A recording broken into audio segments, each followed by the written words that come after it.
તો ડેમોની અંદર તમે 3D સ્ટાઇલની અંદર ન્યૂ ટેક્સ્ટ ઇફેક્ટની સાથે જે વિડીયો જોયો છે એવો વિડીયો માત્ર એક ફોટો સેન્ડ કરી ફૂલ પ્રોજેક્ટની અંદર બનાવી શકશો. તો પ્રોજેક્ટ લેવા માટે તમારે આવવાનું છે ગૂગલની અંદર. ગૂગલમાં આવી સર્ચ કરજો અલ્પેશ ક્રિએશન 01. તો નીચે તમને સાઇટ જોવા મળે છે, અહીંયા લખેલું રહેશે અલ્પેશ ક્રિએશન 01. એના પર ક્લિક કરી દેવાનું છે. ક્લિક કરશો આજની સાઇટ ખુલી આવશે. આ સર્ચનું આઇકન છે, એના પર ક્લિક કરી તમારો કોડ લખવાનો રહેશે. કોડ છે 1120. નીચે તમને આજે દેખાય છે પોસ્ટ, એના પર ક્લિક કરવાનું છે. ક્લિક કરશો આ તો ખુલીને આવશે. અને ઉપર તરફ કરી નીચે જવાનું છે. થોડાક તમે નીચે આવશો તમને એક લખેલું જોવા મળે છે ફૂલ પ્રોજેક્ટ, એના પર ક્લિક કરી દો. ક્લિક કરશો એટલે એડ મોશનની અંદર એક ફૂલ પ્રોજેક્ટ છે એડ થઈને આવશે. બસ એકવાર તમારે ખાલી પ્રોજેક્ટને એડ કરી લેવાનું છે. ટેક્સ્ટ ઇફેક્ટ છે જેટલું પણ આગળ લખેલું છે, જે પણ મટીરિયલ છે બધું પ્રોજેક્ટની અંદર સેટ કરેલું છે. આ જે બોક્સ છે એના પર ક્લિક કરી આગળ કેમેરાનું આઇકન આવશે, એના પર ક્લિક કરવાનું છે એટલે કેમેરાનું આઇકન તમારી પાસે ઓપન થઈને આવશે. અહીંયા આગળ તમારે એક ઇમેજ ચેન્જ કરવાનું છે, જેનું બેકગ્રાઉન્ડ રિમૂવ કરેલું એક પીએનજી આપણે આગળ એડ કરેલું છે. જો આ પીએનજી તમારું બનાવવું હોય તો રિમૂવ બીજી વેબસાઇટની અંદર જાય તે ફોટોનું બેકગ્રાઉન્ડ રિમૂવ કરી શકશો.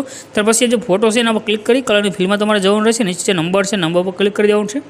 અને આગળ તમે જે ફોટાનું બેકગ્રાઉન્ડ રિમૂવ કર્યું હોય તે બેકગ્રાઉન્ડવાળો ફોટો તમારે આગળ એડ કરવાનો છે. રેડી, જ્યાંથી આપણે એક ફોટો સિલેક્ટ કરી પ્લસને એક ક્લિક કરી દઈશું. આ રીતે ફોટો આપણે આગળ એડ થઈ ગયો છે.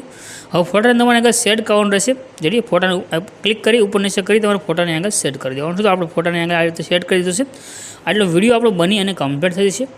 એટલે ઉપરથી જે ફોટો આપણો કટ થઈ રહ્યો છે તો એના માટે તમે જે બોક્સ છે આને ઓપન કરી આ જે ફોટો છે એના પર બીજી વાર ક્લિક કરશો એટલે તમને આગળ ઉપર ટપકાવાળી એક ઇફેક્ટ જોવા મળે છે. એટલે આ ટપકું સાને ઉપરની તરફ ખેંચશો તમે એટલે તમારો ફોટો પાછો આ પ્રમાણે સેટ થઈને આવે છે. રેડી, અને ફોટાને તમારે આગળ લઈને રાખી લેવાનો છે. આટલું કરશો વિડીયો બનીને કમ્પ્લીટ થશે. ફોટાને તમારે સેટ કરી દેવાનું છે પરફેક્ટ.